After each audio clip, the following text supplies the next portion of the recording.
Assalamualaikum warahmatullahi wabarakatuh. Salam bahagia selalu buat sahabat channel Misteri Goib. Mari kita simak dan mulai ceritanya. Di sebuah desa yang terletak jauh di pedalaman, terdapat sebuah telaga yang sangat angker. Masyarakat sekitar menamakan telaga itu Telaga Jahanam. Sejak lama, banyak cerita menyeramkan yang beredar tentang telaga tersebut. Mulai dari hilangnya orang yang datang tanpa jejak hingga suara-suara aneh yang terdengar di malam hari. Namun, meskipun begitu, desa ini tetap ramai dengan penduduk yang menjalani kehidupan sehari-hari mereka. Pada suatu hari, seorang pemuda bernama Dimas datang ke desa itu untuk bekerja sebagai seorang jurnalis. Ia mendengar banyak cerita misteri tentang Telaga Jahanam dan memutuskan untuk menyelidikinya. Dimas tidak percaya pada cerita-cerita hantu yang beredar. Baginya, semua itu hanyalah mitos yang diciptakan untuk menakut-nakuti orang. Dimas tiba di desa itu pada pagi hari yang cerah. Ia langsung menuju ke rumah kepala desa, Pak Harto, untuk menanyakan lebih lanjut tentang Telaga Jahanam. Pak Harto adalah orang yang sudah sangat tua, namun masih terlihat segar dan bugar. Dimas pun mulai berbincang dengan Pak Harto. Pak Harto, saya datang ke desa ini untuk menulis artikel tentang misteri Telaga Jahanam. Saya ingin mengetahui cerita asli dari penduduk desa tentang telaga tersebut, ujar Dimas dengan penuh rasa ingin tahu. Pak Harto terdiam sejenak. Matanya tampak menerawang jauh, seolah mengingat kembali kenangan lama yang pahit. Dimas, kamu harus berhati-hati dengan telaga itu. Banyak yang tidak tahu apa yang sebenarnya ada di sana. Dulu, sebelum banyak yang hilang, telaga itu dulunya tempat yang indah. Namun, semuanya berubah setelah peristiwa itu, kata Pak Harto dengan suara berat. Dimas penasaran dan meminta Pak Harto untuk menceritakan lebih lanjut tentang peristiwa yang dimaksud. Pak Harto pun mulai membuka kisah yang telah lama terlupakan. Beberapa tahun lalu, ada seorang nelayan bernama Budi. Ia sangat terkenal di desa ini karena keterampilannya menangkap ikan. Suatu hari, Budi memutuskan untuk memancing di Telaga Jahanam. Sebelum berangkat, ia diberi peringatan oleh orang tua dan tokoh desa untuk tidak mendekati telaga tersebut. Namun ia mengabaikannya. Pak Harto melanjutkan ceritanya. Setelah beberapa hari, Budi tidak kembali ke desa. Orang-orang mulai mencarinya, tetapi tak ada jejak yang bisa ditemukan. Yang lebih aneh lagi, beberapa hari setelahnya, suara-suara aneh mulai terdengar dari sekitar telaga. Orang-orang mengatakan bahwa suara itu berasal dari bawah telaga, namun tidak ada yang berani menyelidikinya. Dimas terdiam mendengarkan kisah itu. Ia merasa tertarik untuk menggali lebih dalam lagi. Pak Harto, apakah ada yang pernah menemukan jejak-jejak misterius di sekitar telaga? Pak Harto menggelengkan kepala. Tidak ada yang pernah menemukan apapun, Dimas. Hanya cerita-cerita yang tersebar dari mulut ke mulut. Namun, saya peringatkan kamu, jangan pernah mencoba mendekati telaga itu, karena tak ada yang tahu apa yang ada di sana. Dimas merasa tertantang, namun ia juga mulai merasakan kegelisahan. Ia memutuskan untuk pergi ke telaga itu esok hari. Terima kasih, Pak Harto. Saya akan pergi ke telaga itu besok. Pak Harto menatap Dimas dengan mata yang penuh kekhawatiran. Ingatlah kata-kata saya, Dimas. Jangan biarkan rasa penasaranmu membahayakan dirimu sendiri. Setelah berbicara dengan Pak Harto, Dimas berjalan kembali menuju penginapan tempat ia menginap. Malam itu, ia tidak bisa tidur. Pikirannya dipenuhi dengan gambaran telaga yang misterius, dan suara-suara aneh yang dikatakan penduduk desa. Namun, meskipun rasa takut mulai menghinggapinya, Dimas merasa bahwa ia harus melanjutkan misinya untuk mengetahui apa yang sebenarnya terjadi di Telaga Jahanam. Saat fajar menyingsing, Dimas bersiap-siap untuk pergi ke telaga. Ia membawa kamera dan catatan untuk mencatat setiap kejadian yang mungkin terjadi. Dimas berjalan menuju hutan kecil yang terletak tidak jauh dari desa. Di sana, ia menemukan sebuah jalur setapak yang menuju ke telaga. Semakin ia berjalan, udara semakin terasa dingin, meskipun matahari sudah mulai tinggi di langit.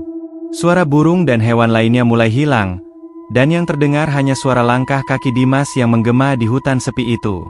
Setelah beberapa saat berjalan, Dimas akhirnya sampai di pinggir telaga Jahanam.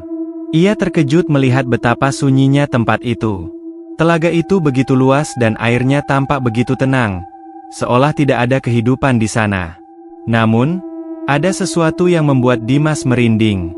Air di telaga itu berwarna hitam pekat, seolah-olah memantulkan kegelapan yang tak terungkapkan. Dimas berdiri sejenak, merenung, sambil memandang ke dalam telaga yang kelihatan begitu misterius. Tanpa disadari, ia mulai merasakan suatu aura yang aneh di sekitarnya. Udara semakin berat, dan angin berhembus kencang, meskipun tidak ada awan yang menghalangi matahari. Dimas merasa ada yang mengawasi dirinya. Tiba-tiba, suara-suara aneh mulai terdengar dari dalam telaga. Seperti bisikan halus yang datang dari bawah permukaan air. Dimas merinding. Namun ia berusaha menenangkan dirinya. Ia memutuskan untuk mengambil beberapa foto dan merekam suara tersebut. Namun, saat ia mendekatkan kamera ke permukaan air, sesuatu yang mengejutkan terjadi. Air telaga yang tenang itu mulai bergelombang, dan sesuatu muncul dari dalamnya. Dimas terperangah melihat apa yang ada di dalam telaga. Sebuah tangan pucat muncul, diikuti oleh wajah yang mengerikan. Wajah itu tidak jelas, seolah-olah kabur. Namun matanya yang kosong menatap Dimas dengan tatapan kosong yang penuh kebencian. Dimas terkejut dan hampir jatuh ke dalam telaga. Namun ia berhasil mundur beberapa langkah. Detak jantungnya semakin cepat, dan keringat dingin mulai membasahi tubuhnya. Ia merasa seperti ada sesuatu yang sedang menariknya ke dalam telaga itu. Namun ia berusaha keras untuk melawan rasa takut yang menguasainya. Dengan gemetar, Dimas berbalik dan berlari kembali ke desa, meninggalkan telaga Jahanam yang semakin terlihat mengerikan di belakangnya. Tapi ia tahu, cerita ini baru saja dimulai, dan ia harus mencari tahu lebih banyak. Dimas kembali ke desa dengan langkah terburu-buru, tubuhnya gemetar dan jantungnya masih berdetak cepat. Pikiran dan perasaannya campur aduk. Ia tak dapat menghilangkan gambar tangan pucat yang muncul dari dalam telaga dan wajah mengerikan yang seolah-olah mengamatinya dengan penuh kebencian. Semua yang ia saksikan begitu nyata, namun ia juga merasa terjebak dalam ketakutan yang tak bisa dijelaskan. Sesampainya di penginapan, Dimas langsung terbaring di tempat tidur, mencoba menenangkan diri. Namun, tidurnya tidak datang. Setiap kali ia memejamkan mata, bayangan tangan dan wajah itu muncul kembali, semakin dekat seolah ingin meraihnya. Ia berbalik-balik, merasa gelisah dan cemas, tidak tahu harus berbuat apa. Pagi harinya, Dimas memutuskan untuk bertemu dengan Pak Harto lagi. Ia merasa bahwa satu-satunya cara untuk mencari tahu lebih lanjut, adalah dengan berbicara lebih dalam dengan kepala desa yang telah lama hidup di desa ini. Dimas menuju rumah Pak Harto, namun kali ini, ia merasa ada sesuatu yang berbeda. Suasana desa seakan semakin sunyi. Orang-orang tampak tidak berani keluar rumah, dan rumah-rumah pun sepi. Seperti ada bayangan ketakutan yang melingkupi desa. Setiba di rumah Pak Harto, Dimas langsung memasuki rumahnya. Pak Harto sedang duduk di ruang tamu, memandang jauh keluar jendela, seperti sedang menunggu sesuatu. Ketika Dimas duduk di hadapannya, Pak Harto menatapnya dengan penuh kekhawatiran. "Dimas, aku tahu apa yang kamu rasakan. Ada sesuatu yang mengikat telaga itu, sesuatu yang tidak bisa dijelaskan dengan logika," kata Pak Harto dengan suara pelan. Dimas menatapnya penuh tanda tanya. "Pak Harto, apa yang sebenarnya terjadi di sana? Apa yang aku lihat semalam itu nyata?" Pak Harto menghela napas panjang, kemudian ia mulai bercerita. "Dulu, desa ini tidak seperti sekarang. Telaga Jahanam, yang dulunya penuh kehidupan, menjadi tempat yang penuh dengan misteri setelah tragedi itu terjadi. Sekitar 40 tahun yang lalu, seorang wanita bernama Sari, seorang penduduk desa yang sangat baik hati, tiba-tiba hilang. Tidak ada yang tahu apa yang terjadi padanya, tetapi orang-orang mulai merasakan ada yang janggal setelah kepergiannya." Dimas duduk lebih dekat, tertarik dengan cerita Pak Harto. "Apa yang terjadi setelah itu?" Pak Harto melanjutkan, "Setelah Sari hilang, banyak orang melaporkan melihat sesuatu yang aneh di sekitar telaga, seperti bayangan atau suara-suara aneh yang datang dari dalam air. Beberapa orang juga mengatakan mereka melihat seorang wanita yang tampak seperti Sari, namun wajahnya penuh dengan luka dan air matanya yang mengalir tidak berhenti.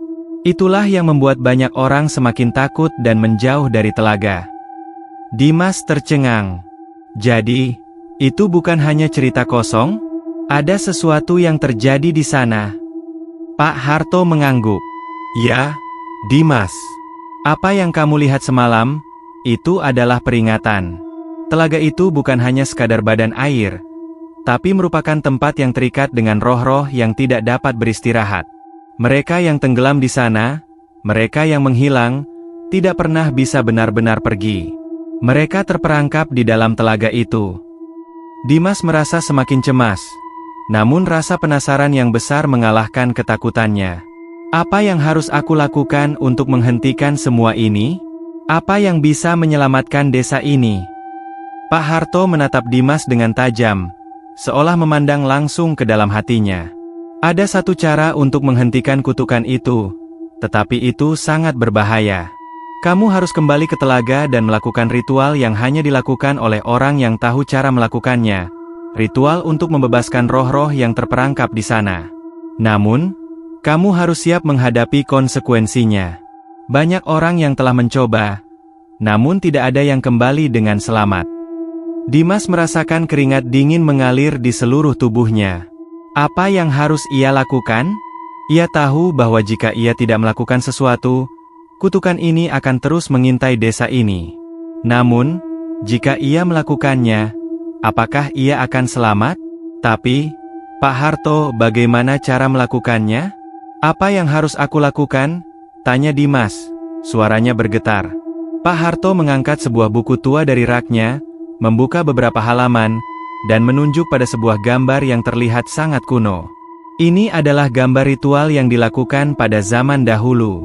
Kamu harus pergi ke telaga, berdiri di pusatnya, dan mengucapkan mantra ini sambil menyalakan api suci yang akan membakar semua roh jahat di sana.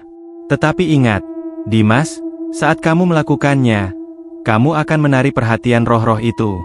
Kamu tidak hanya akan menghadapi mereka yang terperangkap, tetapi juga sesuatu yang lebih gelap yang mungkin tidak bisa kamu tangani.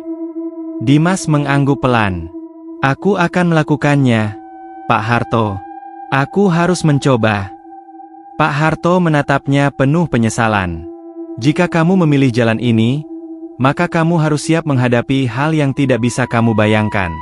Tidak ada jaminan kamu akan selamat. Tetapi jika itu yang kamu pilih, maka lakukanlah dengan hati yang bersih. Dengan berat hati, Dimas meninggalkan rumah Pak Harto dan menuju ke penginapan. Malam itu, ia berkemas dan menyiapkan segala perlengkapan yang diperlukan untuk perjalanan kembali ke Telaga Jahanam. Pikirannya dipenuhi ketakutan dan keraguan. Namun ia tahu, jika ia tidak mencoba, maka kutukan itu akan terus menghantui desa ini selamanya. Pagi harinya, Dimas memulai perjalanannya menuju telaga, dengan hati yang semakin cemas dan penuh ketegangan. Setiap langkah yang ia ambil terasa semakin berat. Begitu ia tiba di pinggir telaga, udara di sekitarnya terasa semakin dingin, bahkan lebih dingin daripada yang ia rasakan kemarin. Keheningan yang mencekam mengelilingi tempat itu. Dimas berdiri di tepi telaga, menatap air hitam yang memantulkan bayangan dirinya. Ia tahu, ini adalah saat yang menentukan. Ia harus berani, meskipun jantungnya hampir saja meledak dalam dada. Ia menggenggam buku ritual yang diberikan Pak Harto dan mulai membaca mantra yang ada di dalamnya, sambil menyalakan api kecil dari obor yang ia bawa. Tiba-tiba, angin kencang berhembus, dan suara gemuruh terdengar dari dalam telaga. Sesuatu yang mengerikan mulai terjadi. Dimas merasakan angin yang semakin kencang, seolah berputar-putar mengelilingi tubuhnya. Suara gemuruh dari dalam telaga semakin keras, membuat jantungnya hampir berhenti berdetak. Api dari obor yang ia bawa mulai bergetar, tetapi tidak padam. Ia mengucapkan mantra dengan suara pelan namun tegas. Meskipun tangannya gemetar dan keringat dingin mengalir di pelipisnya. Tiba-tiba, permukaan air telaga mulai beriak, membentuk pusaran yang semakin besar. Sesuatu yang besar dan gelap mulai muncul dari dalam telaga. Dimas terkejut dan mundur beberapa langkah. Namun ia tetap berdiri di tempat.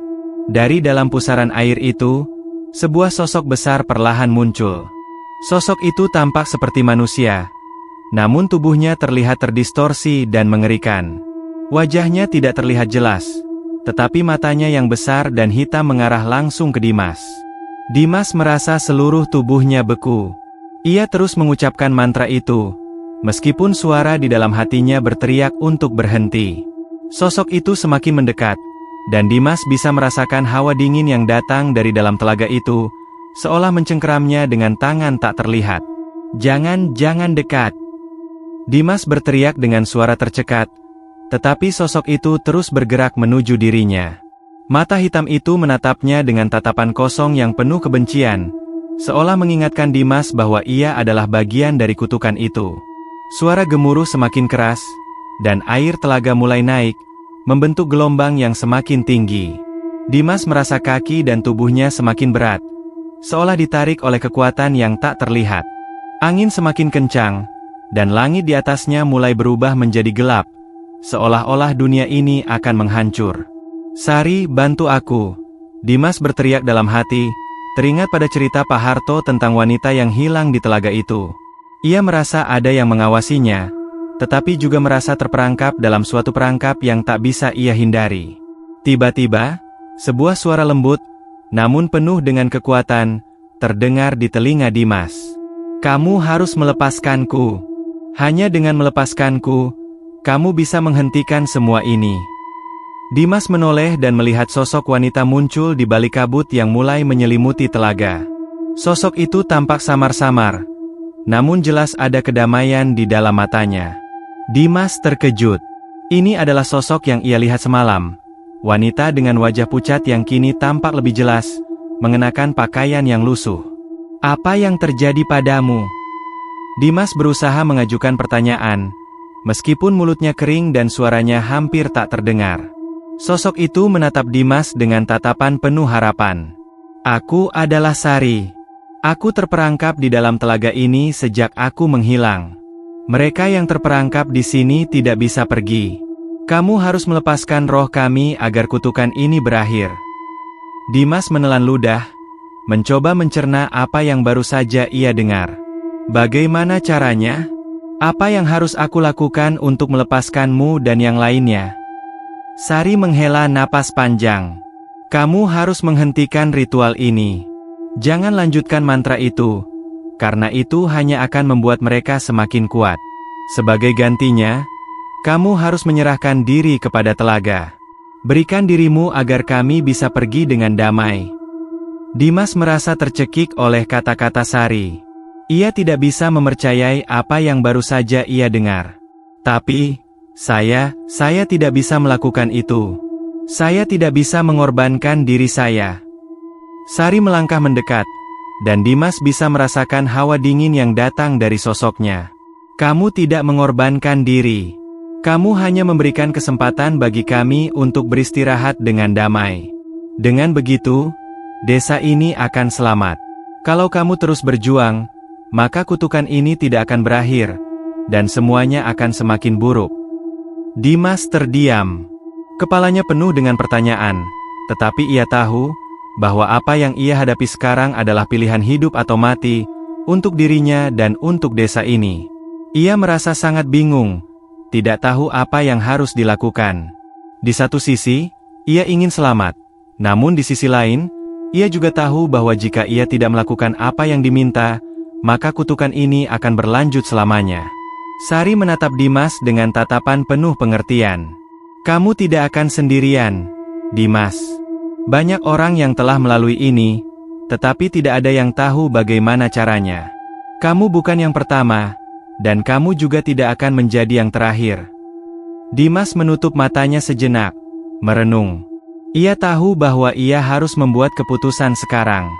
Jika ia membiarkan kutukan ini berlanjut, maka lebih banyak orang yang akan menderita.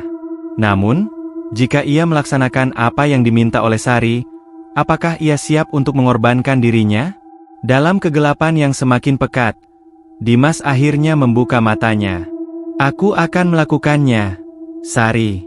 Aku akan membantu kalian pergi, meskipun itu berarti aku harus menyerahkan diri." Sari tersenyum lembut. Kamu akan dibebaskan, Dimas. Terima kasih. Saat Dimas menyelesaikan kalimatnya, ia merasakan tubuhnya semakin ringan. Air di sekitar telaga mulai tenang, dan sosok Sari mulai menghilang. Angin yang sebelumnya kencang kini mulai mereda, dan langit yang gelap perlahan kembali cerah. Namun, sesuatu yang lebih gelap masih mengintai di dalam telaga. Dimas terjatuh, kehilangan kesadaran dalam sekejap, terhisap oleh gelombang terakhir yang muncul di telaga. Dimas terbangun dengan rasa pusing yang hebat. Matanya terpejam rapat. Namun ia bisa merasakan tubuhnya terbaring di atas tanah yang lembab. Ia meraba sekelilingnya, mencoba menenangkan diri, dan perlahan-lahan membuka matanya. Pemandangan yang ia lihat tidak seperti sebelumnya. Telaga Jahanam kini tampak tenang, airnya jernih, dan suasana yang mencekam telah berubah menjadi damai. Tidak ada pusaran air, tidak ada suara gemuruh, hanya keheningan yang menyelimuti. Namun, ada sesuatu yang aneh. Di kejauhan, Dimas melihat sosok yang sedang berdiri di pinggir telaga. Itu adalah Pak Harto. Sosoknya tampak lebih muda, dan matanya penuh dengan ketenangan. Dimas berusaha bangkit, namun tubuhnya terasa berat, seolah kelelahan yang luar biasa menguasainya.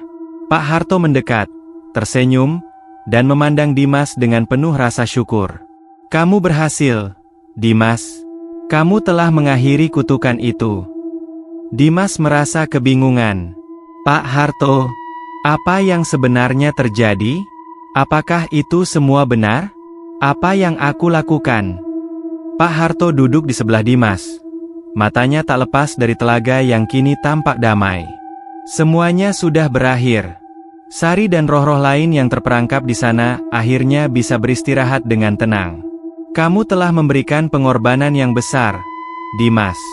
Terkadang, untuk mengakhiri sebuah kutukan, kita harus melepaskan diri dari segala hal yang kita inginkan. Dimas terdiam, mencoba memahami apa yang baru saja ia alami. Aku tidak mengerti, Pak Harto. Aku tidak mengorbankan diriku, kan? Pak Harto tersenyum lagi. Tidak, Dimas. Kamu tidak mengorbankan dirimu, tetapi kamu mengorbankan ketakutanmu. Kamu melepaskan diri dari rasa takut yang mengikatmu dan memilih untuk membantu orang lain, meskipun itu berarti menghadapi hal yang tak bisa dipahami. Dimas menatap telaga yang kini tampak begitu tenang, dan airnya memantulkan langit yang cerah di atasnya. Sebuah rasa lega memenuhi hatinya. Ia merasa seolah-olah sebuah beban berat telah hilang, dan meskipun ia tidak sepenuhnya memahami apa yang telah terjadi, ia tahu bahwa desa ini akhirnya bisa hidup kembali dalam kedamaian. Namun, saat Dimas berbalik untuk berbicara kepada Pak Harto, sosok kepala desa itu sudah menghilang. Dimas terkejut, memandang ke sekelilingnya, namun tidak ada siapapun. Telaga itu kini benar-benar sepi, dan hanya suara alam yang terdengar. Dimas merasa bingung, seolah ada yang hilang dalam kejadian ini. Namun, ia juga merasa seolah-olah dirinya telah belajar sesuatu yang sangat penting tentang hidup. Saat ia bangkit untuk kembali menuju desa, Dimas melihat sebuah batu besar yang terletak di pinggir telaga. Batu itu tampak seperti batu biasa, namun ada sebuah ukiran kecil di permukaannya yang berbunyi, hanya yang berani melepaskan yang akan menemukan kedamaian. Dimas membaca tulisan itu, dan tiba-tiba ia merasa sebuah pencerahan yang datang begitu saja. Mungkin kutukan itu bukan hanya tentang telaga, tetapi tentang ketakutan dan beban yang kita bawa dalam hidup. Ia berjalan perlahan kembali ke desa, dengan hati yang lebih ringan dan pikirannya lebih tenang. Desa ini kini aman, dan semua orang bisa kembali menjalani hidup mereka tanpa rasa takut. Namun, Dimas tahu bahwa kisah ini tidak akan pernah terlupakan. Ia telah menyaksikan sesuatu yang tidak bisa dijelaskan oleh kata-kata, tetapi yang ia tahu pasti adalah, kadang-kadang, menghadapi ketakutan adalah cara terbaik untuk menemukan kedamaian. Sesampainya di desa, Dimas disambut oleh para penduduk yang telah menunggu di luar rumah mereka. Mereka semua tersenyum lega, seolah mengetahui bahwa sesuatu yang buruk telah berakhir. Pak Harto tidak lagi tampak di antara mereka, dan Dimas merasa bahwa kepala desa itu mungkin hanya ada di sana untuk membimbingnya melewati perjalanan yang penuh ketakutan itu. Dimas akhirnya kembali ke penginapan dan duduk di meja kerjanya, menatap langit malam yang cerah melalui jendela. Ia mulai menulis tentang pengalamannya di desa ini, tentang Telaga Jahanam, dan tentang keberanian yang ditemukan di dalam dirinya. Ia tahu, ini bukanlah akhir dari cerita, melainkan awal dari pemahaman yang lebih dalam tentang hidup dan keberanian. Namun, ketika ia menulis kalimat terakhir, ia mendengar sebuah bisikan yang lembut, seolah-olah datang dari dalam angin yang berhembus. "Terima kasih, Dimas." Bisikan itu terdengar begitu jauh, tetapi jelas, dan Dimas tersenyum. Ia tahu, meskipun perjalanan ini telah berakhir, kisah ini akan tetap hidup dalam ingatannya selamanya. Dan di kejauhan, di tengah malam yang tenang, Telaga Jahanam tetap ada, kini menjadi tempat yang penuh kedamaian, jauh dari kutukan yang pernah menguasainya.